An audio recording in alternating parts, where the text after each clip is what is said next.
Hola, soy Antonio, profesor del Colegio Santa Joaquina de Vedruna, Murcia, FEC. Vamos a explicar el tema 10 de matemáticas para quinto de primaria dentro del bloque de geometría figuras planas. Comenzamos por definir qué es un polígono. Un polígono es una figura plana formado por una línea poligonal cerrada y por su interior. Aquí tenemos un polígono que es un cuadrado. Dentro de todos sus elementos tenemos el vértice, que tiene 4 vértices, tenemos el lado, que tiene 4 lados, una diagonal y otra diagonal aquí, que las diagonales van del vértice al vértice no consecutivo, y un ángulo interior, que en este caso son ángulos de 90 grados. Analizamos el perímetro. ¿Qué es el perímetro? El perímetro de un polígono es la suma de las longitudes de sus lados.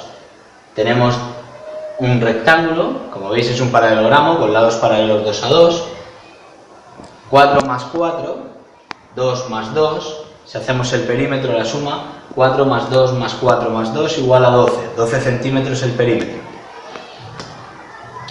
Vamos a distinguir qué es un polígono regular de un polígono irregular. Un polígono regular es aquel que tiene todos sus lados y todos sus ángulos iguales entre sí.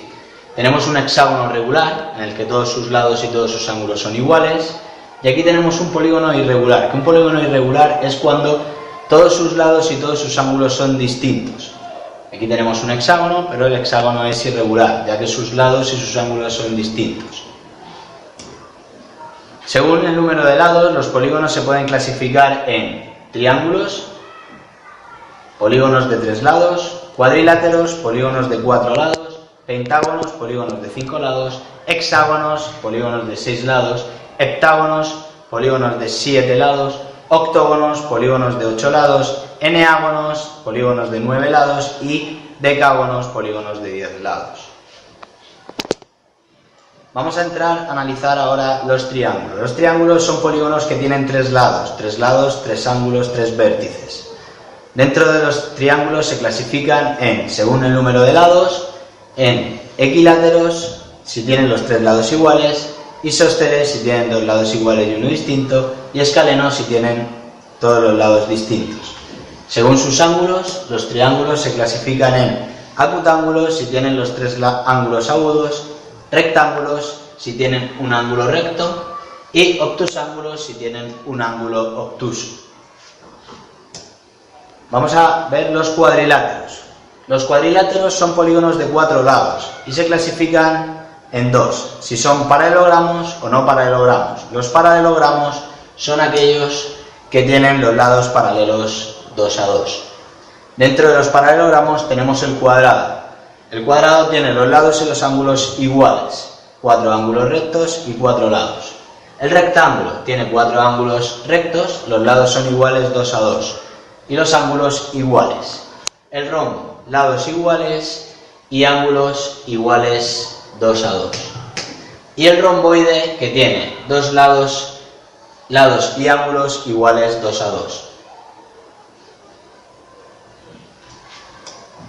Los no paralelogramos. Dentro de los no paralelogramos, que son los que tienen 2 lados paralelos o ninguno, tenemos el trapecio. Los trapecios tienen 2 lados paralelos, aquí los tenemos, y los trapezoides que no tienen ningún lado paralelo. Pasamos a distinguir el círculo de la circunferencia. Una circunferencia. La circunferencia es una línea curva, cerrada y plana, con todos sus puntos a igual distancia de un punto llamado centro.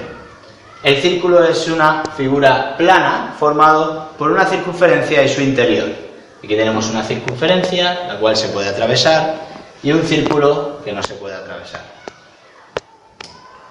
Los elementos de la circunferencia son el centro, el diámetro, el radio, que es la mitad del diámetro, la cuerda, que va de lado a lado de la circunferencia sin pasar por el centro, y el arco.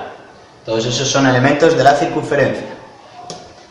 Pasamos a los elementos del círculo, que tenemos el centro, el diámetro, el radio, la cuerda y el sector circular, que es una porción del círculo. Según la recta con la posición de una circunferencia puede ser exterior si la recta no pasa por la circunferencia, no la toca en ningún punto, no tiene ningún punto en común, tangente si tiene un punto en común y secante si la línea recta atraviesa la circunferencia y corta en dos puntos. La longitud de la circunferencia. Para calcular la longitud de la circunferencia tenemos que multiplicar el diámetro por pi. Longitud de la circunferencia igual a diámetro por pi. El número pi tiene un valor de 3,14. Para calcular ese valor, el valor del número pi, dividimos la longitud de la circunferencia entre su diámetro. Pi igual a longitud de la circunferencia dividido entre diámetro. Número pi igual a longitud dividido entre diámetro. Pues esta es la explicación del tema 10 figuras planas.